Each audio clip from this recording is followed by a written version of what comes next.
നമസ്കാരം. വെട്ടൻ ന്യൂസ് എക്സ്പ്രസിലേക്ക് സ്വാഗതം. Purathur panchayat CPIM 20-ാം ward പൊതുയോഗവും സ്വീകരണവും പടിഞ്ഞാറേക്കര നായർത്തോടിൽ നടന്നു. പൊതുയോഗം ജംഷീദ് അലി മലപ്പുറം ഉദ്ഘാടനം ചെയ്തു. BJP-യിൽ നിന്ന് രാജിവെച്ച് CPIM-ലേക്ക് വന്ന വലിയ വീട്ടിൽ രഞ്ജിത്തിന് സ്വീകരണം നൽകി. വ്യവസായ മേഖലയിൽ വൻ കുതിപ്പിന് വെളിച്ചം വീശി നിക്ഷേപ സംഗമം. 2700 കോടിയുടെ പദ്ധതിയാണ് എമർജിംഗ് മലപ്പുറം നിക്ഷേപ സംഗമ പദ്ധതിയിൽ അവതരിപ്പിച്ചത്.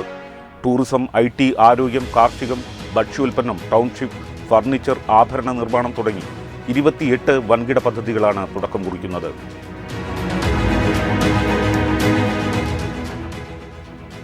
വായനയുടെ വെളിച്ചം പകരാൻ പുസ്തകവണ്ടിയുമായി കുറിക്കോളി മൊയ്തീൻ MLA-യുടെ ആസ്തി വികസന ഫണ്ടിൽ നിന്നും 3 ലക്ഷം രൂപ ഉപയോഗപ്പെടുത്തി 33 സ്ഥാപനങ്ങൾക്ക് പുസ്തകങ്ങൾ വിതരണം ചെയ്തു. തിരൂർ തുഞ്ചൻപറമ്പിൽ എഴുത്തുകാരൻ P. സുരേന്ദ്രൻ ഫ്ലാഗ് ഓഫ് ചെയ്തു.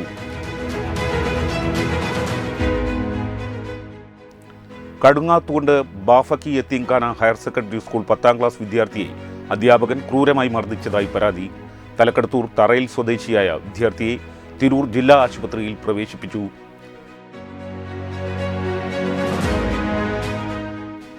തുഞ്ചൻ ലൈബ്രറി കെട്ടിടം നവീകരണ പ്രവൃത്തി പുരോഗമിക്കുന്നു. MLA കുറിക്കോളി മൊയ്തീൻ ആസ്തി വികസന ഫണ്ടിൽ നിന്നും 22 ലക്ഷം രൂപ ചെലവിട്ടാണ് നവീകരണ പ്രവൃത്തി നടക്കുന്നത്. തിരൂർ നഗരസഭ മുൻ കൗൺസിലറും വൈസ് ചാൻസലറുമായിരുന്ന KP ശാന്ത ടീച്ചറുടെ വീട്ടിൽ മോഷണം. സ്വർണ്ണമോതിരവും പണവും കവർന്നതായി പരാതി. വ്യാഴാഴ്ച രാത്രിയിലാണ് സംഭവം നടന്നതെന്നാണ് നിഗമനം. തിരൂർ പോലീസ് സ്ഥലത്തെത്തി പരിശോധന നടത്തി.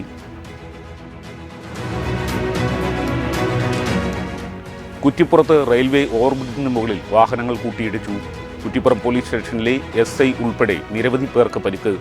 ബ്രേക്ക് നഷ്ടപ്പെട്ട ലോറി, 3 കാറുകൾ, മിനി ലോറി, ബൈക്ക് എന്നിവയിലേക്ക് ഇടിച്ചു കയറി എന്നാണ് പ്രാഥമിക വിവരം. സംസ്ഥാന വനിതാ കമ്മീഷൻ അംഗം VR മഹിളാമണിയുടെ നേതൃത്വത്തിൽ കളക്ടറേറ്റ് കോൺഫറൻസ് ഹാളിൽ നടന്ന വനിതാ കമ്മീഷൻ അദാലത്തിൽ 50 പരാതികൾ പരിഗണിച്ചു. 17 പരാതികൾ തീർപ്പാക്കി. 23 പരാതികൾ അടുത്ത സിറ്റിംഗിലേക്ക് മാറ്റിവെച്ചു. താനാളൂർ വ്യാപാരി വ്യവസായി ഏകോപന സമിതിയുടെ 1 വർഷമായി നടന്നുവരുന്ന വ്യാപാരോത്സവത്തിന്റെ മെഗാ നറുക്കെടുപ്പും കാലിക്കറ്റ് എയർപോർട്ട് ഡയറക്ടർ മുനീർ മാടമ്പാട്ടിനുള്ള സ്വീകരണവും ഇശൽ നൈറ്റും സംഘടിപ്പിച്ചു. Paravanna Salafi English medium LP school Haritha ക്ലബിന്റെ നേതൃത്വത്തിൽ ഹരിതം പച്ചക്കറിത്തോട്ടം ആരംഭിച്ചു. വിദ്യാർത്ഥികളിൽ കൃഷി അറിവ് വളർത്തുന്നതോടൊപ്പം ജൈവ കൃഷിയുടെ പ്രാധാന്യത്തെപ്പറ്റി ബോധവാന്മാരാക്കുക എന്നതാണ് പദ്ധതി കൊണ്ട് ലക്ഷ്യമിടുന്നത്. ഓയിസ്ക ഇന്റർനാഷണൽ തിരുനാവായ ചാപ്റ്ററിന്റെ നേതൃത്വത്തിൽ തിരുനാവായ ഭാരതീയ വിദ്യാഭവനിൽ അഗ്നിസുരക്ഷ, പ്രഥമ ശുശ്രൂഷ എന്നിവയെക്കുറിച്ച് ബോധവൽക്കരണ ക്ലാസ് നടത്തി.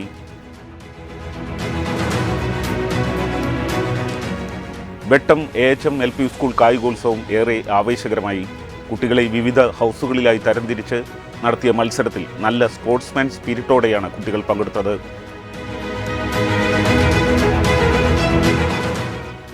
ഖത്തറിൽ ഇസ്രായേൽ ആക്രമണം നടത്തിയെന്നാരോപിച്ച് ദേശവ്യാപകമായി SDPI നടത്തുന്ന പ്രതിഷേധങ്ങളുടെ ഭാഗമായി താനൂർ മണ്ഡലം കമ്മിറ്റിക്ക് കീഴിൽ താനൂരിൽ പ്രതിഷേധം സംഘടിപ്പിച്ചു.